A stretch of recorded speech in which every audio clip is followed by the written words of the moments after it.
बिस्मिल्लाहिर्रहमानिर्रहीम। अस्सलाम वालेकुम।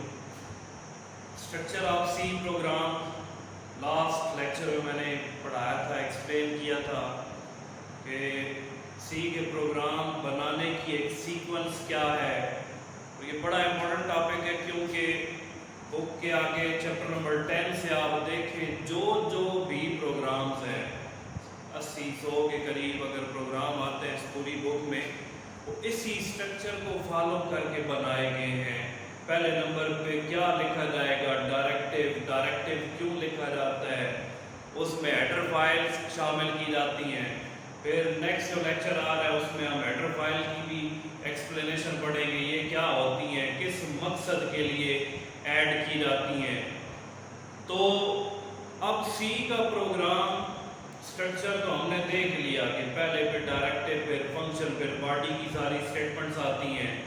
सी का प्रोग्राम जब बनता है वो ऐसे नहीं बन जाता, बल्कि उसके पीछे एक मुकम्मल एक तरतीब है, एक सीक्वेंस है। उन स्टेप्स को हम ऐसे सीक्वेंस से फॉलो करते जाते हैं। पहले नंबर पे क्या काम करेंगे, फिर क्या काम होगा, फिर थर्ड पे क्या काम होगा।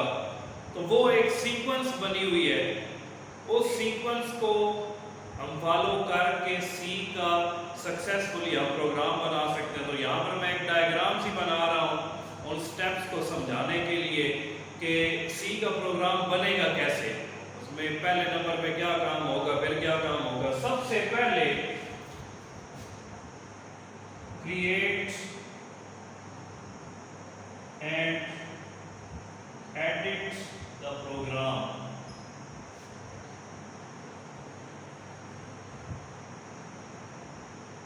जिसको हम कहते हैं सोर्स कोड, वो बनाया जाएगा।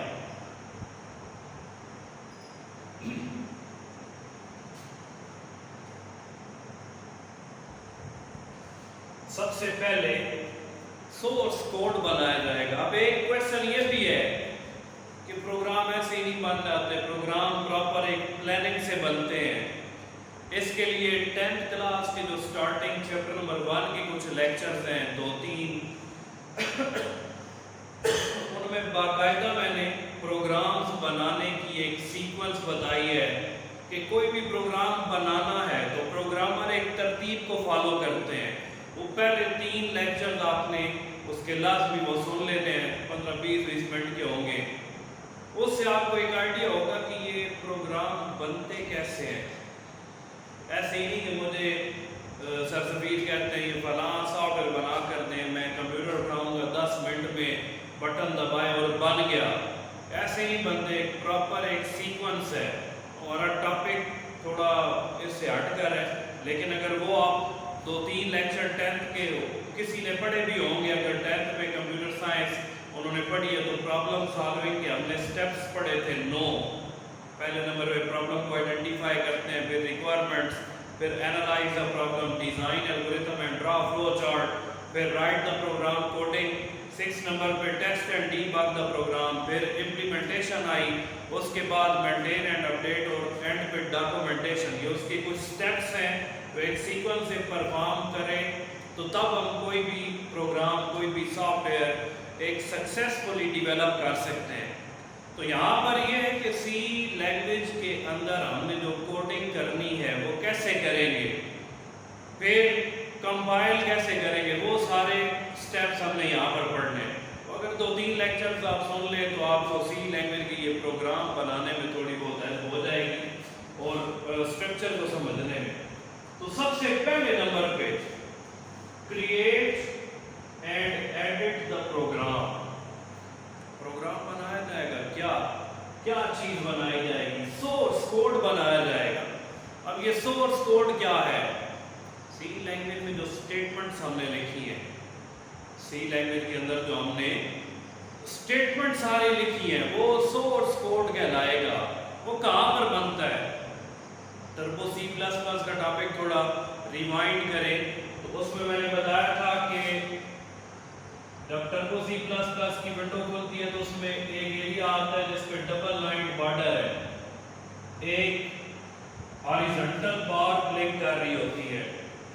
तो हमने यहाँ पर जितनी भी कोडिंग है, जितनी भी सेट ऑफ इंस्ट्रक्शंस हैं, वो सारी इस टर्बो C++ की विंडो के अंदर वो जो ब्लैक एरिया जहाँ पर हॉरिजॉन्टल बार ब्लिंक कर रही है, उधर हमने सारी स्टेटमेंट्स लिख देनी है। प्रोग्राम बनाने की जितनी भी स्टेटमेंट्स हैं वो सारी वहाँ पर हम टाइप करेंगे। अगर उनमें हमने कोई तब्दीली करनी है तो वो भी इधर ही तब्दीली करेंगे। तो जब वो सारी स्टेटमेंट्स टाइप हो जाएंगी तो मैं चाहूँगा हमारा सोर्स कोड बन गया। सोर्स कोड हमारा बन गया है। सोर्स कोड को सोर्स प्रोग्राम भी कहते हैं। इसकी डेफिनेशन मैं करा चुका हूँ कि वो प्रोग्राम जो किसी भी हाई लेवल लैंग्वेज या असेंबली लैंग्वेज में बना हो उसे कहेंगे सोर्स कोड। और सी लैंग्वेज एक हाई लेवल लैंग्वेज है। इसमें जितनी स्टेटमेंट्स मैंने दी हैं बनाकर इंटर करके सेव कर दी तो वो बन गया मेरे पास सोर्स कोड। और हम ये भी पढ़ चुके हैं हम इसे डायरेक्ट एग्जीक्यूट नहीं कर सकते। इसे पहले कंपाइल करेंगे तो वो भी पूरा एक प्रोसीजर आगे आएगा। तो सोर्स कोड बनाने के बाद हम इस सोर्स कोड को सेव करेंगे।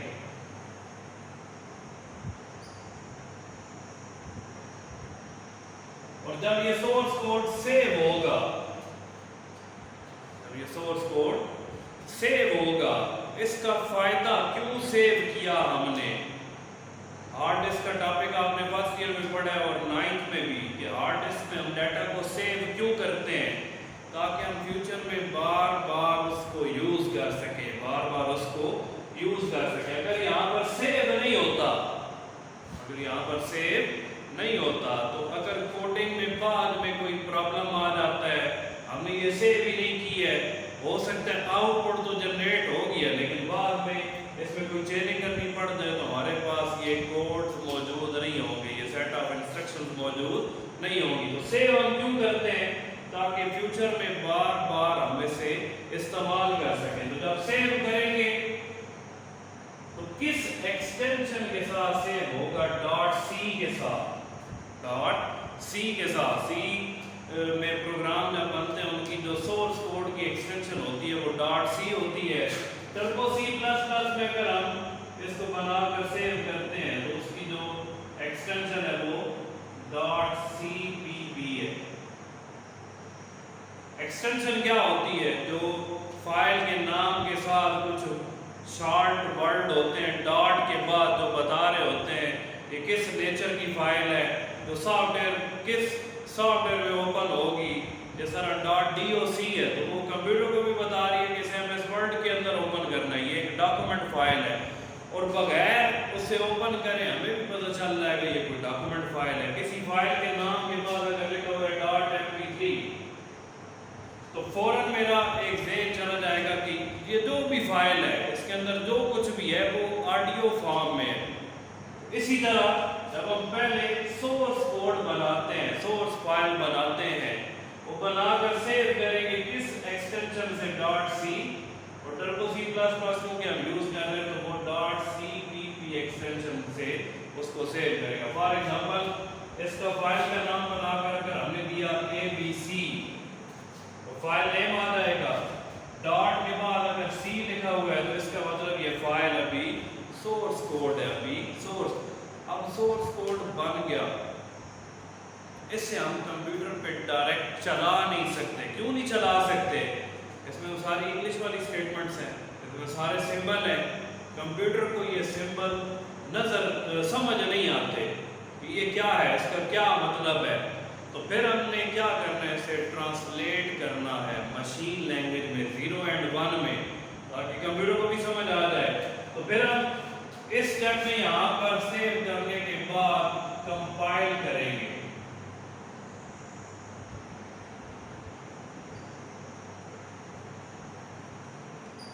कंपाइल किसकी मदद से करेंगे? कंपाइलर की मदद से।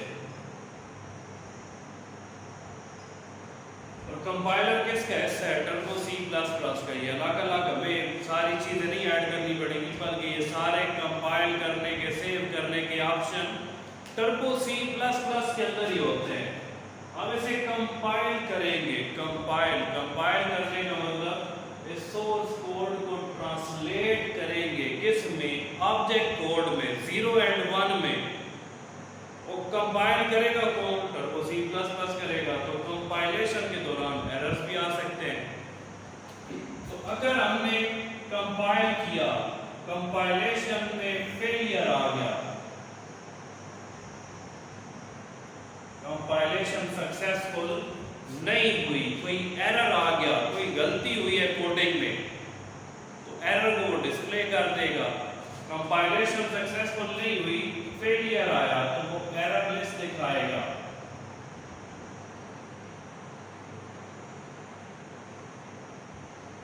हम इन एरर्स को डीबग करेंगे।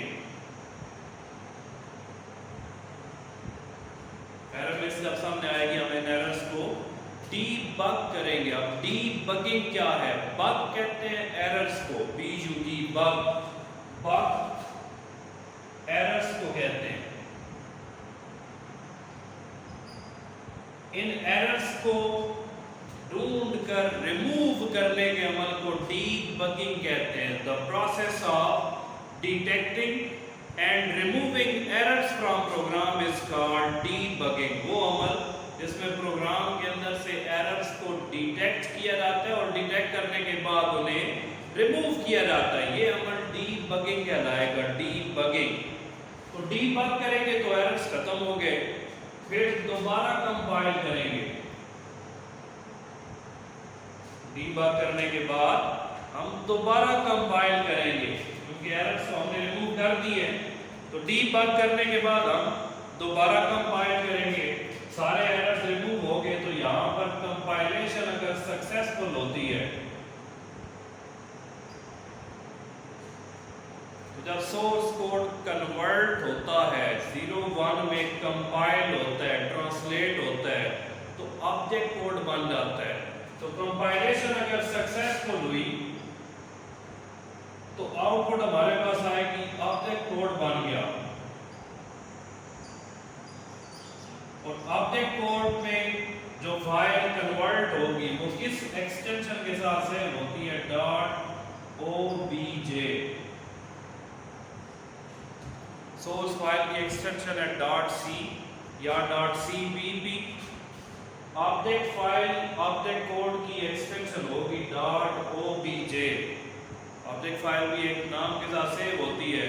कंपाइलर टर्बो C++ चूंकि एक कंपाइलर है, तो कंपाइलर का एक फायदा हमने पढ़ा था कि इसमें जब फाइल 0-1 में सोर्स कोड ऑब्जेक्ट कोड में मशीन लैंग्वेज में 0-1 में कन्वर्ट होता है, तो वो उसे सेव कर देता है, एक फाइल बनाकर सेव कर देता है, ताकि अगली बार हमें प्रोग्राम की जरूरत पड़े, हमें दोबारा कंपाइल ना करना पड़े। तो सेव किस एक्सटेंशन से करेगा? .obj।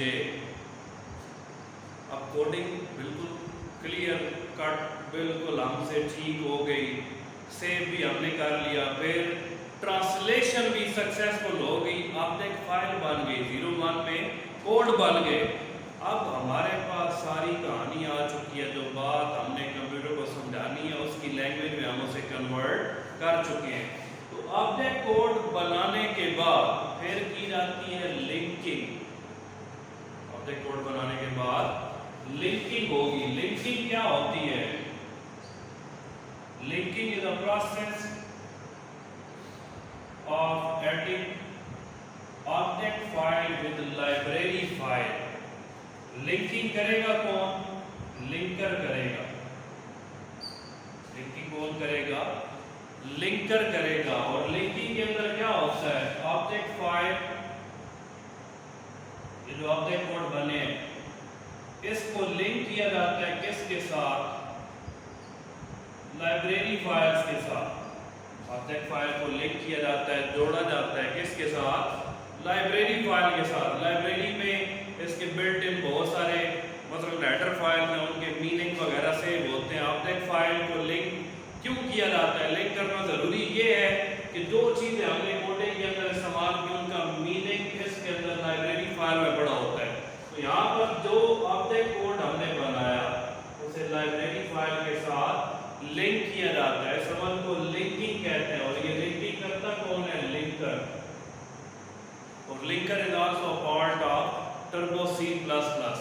तो लिंक होने के बाद एक फाइल बनेगी जिस फाइल को कहेंगे executable file.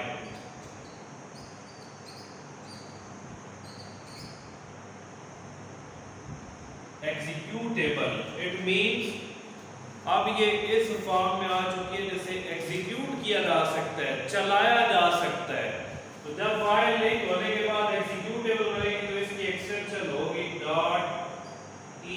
.exe। Source file की एक्सटेंशन .c, ऑब्जेक्ट की .obj। और जब फाइल बनेगी एग्जीक्यूटेबल तो उसकी एक्सटेंशन हो जाएगी .exe।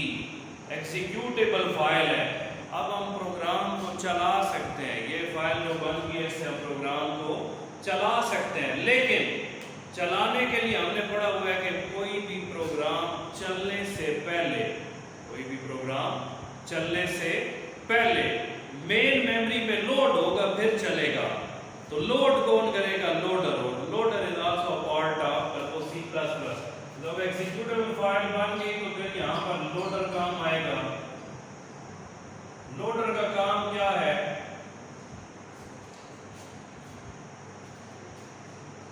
To load .exe file into main memory. Loader का काम क्या है? एग्जीक्यूटेबल फाइल को मेन मेमोरी के अंदर लोड करना। लोड करना क्यों जरूरी है? क्योंकि जिस स्ट्रक्चर में हमारा कंप्यूटर बना हुआ है उसमें जो भी प्रोग्राम हमने चलाना है वो पहले मेमोरी में लोड होगा फिर चलेगा। तो लोड कौन करेगा? लोडर। लोडर किसका हिस्सा है? टर्बो C++ का। तो यहाँ पर फिर प्रोग्राम एग्जीक्यूट होता है। तो ये पूरा एक प्रोसीजर है जिसके तहत हम C लैंग्वेज के अंदर कोई भी प्रोग्राम बनाते हैं। सबसे पहले सोर्स कोड बनाएंगे जिसमें C लैंग्वेज के प्रोग्राम की रूल्स के मुताबिक जितनी भी कोडिंग है वो सारी हम टाइप करेंगे। अगर कोई चेनिंग बीच में करनी है तो वो भी करेंगे। उसे बनाकर फाइल को सेव करेंगे। सेव करने के बाद फाइल की एक्सटेंशन .c होती है। फिर कंपाइल करेंगे। अगर कंपाइलेशन सक्सेसफुल है फिर हम इस पॉइंट में आएंगे। अगर कंपाइलेशन सक्सेसफुल नहीं है, इसमें कोई एरर्स है, एरर लिस्ट सामने आएगी, हम उन एरर्स को डिटेक्ट करके रिमूव करेंगे, दोबारा कंपाइल करेंगे। कंपाइलेशन जब सक्सेसफुल होगी तो ऑब्जेक्ट कोड बनेगा। फिर लिंकर का काम क्या है? लाइब्रेरी फाइल को ऑब्जेक्ट फाइल के साथ लोड करना। तो एग्जीक्यूटेबल फाइल बनेगी। एग्जीक्यूटेबल फाइल बनने के बाद हम उसे चला सकते हैं। लोड होने के बाद लोड करेगा लोडर। जब लोड मेन मेमोरी में फाइल हो जाएगी तो कोई भी प्रोग्राम एग्जीक्यूट हो जाएगा सक्सेसफुली। इसके कुछ पॉइंट्स हैं। इसी से मिलता जुलता एक और भी टॉपिक है जिसमें तकरीबन सारे पॉइंट यही लिखे हुए हैं। तो ये दो लॉन्ग क्वेश्चन जो इकट्ठे हैं, एक डायग्राम वाला एक दूसरा है जिसमें डायग्राम नहीं है, उसमें प्रोसीजर लिखे हुए हैं कि सेव तो की जाती है लेकिन सेव कैसे की जाएगी पूरा लिखा हुआ है। फाइल का नेम हमने कहाँ पर देना है तो वो भी आपने रीडिंग करनी है। तो बिल्कुल सेम टॉपिक है। अगर ये स्टेप्स ही हमें इनके नाम ही याद हो जाए, ये डायग्राम ही हम बना लें, ये याद हो जाए तो हमारे दो लॉन्ग क्वेश्चन कवर हो जाते हैं। तो कल इंशाल्लाह नेक्स्ट हम पढ़ेंगे डायरेक्टिव और हेडर फाइल्स के बारे में। Thank you.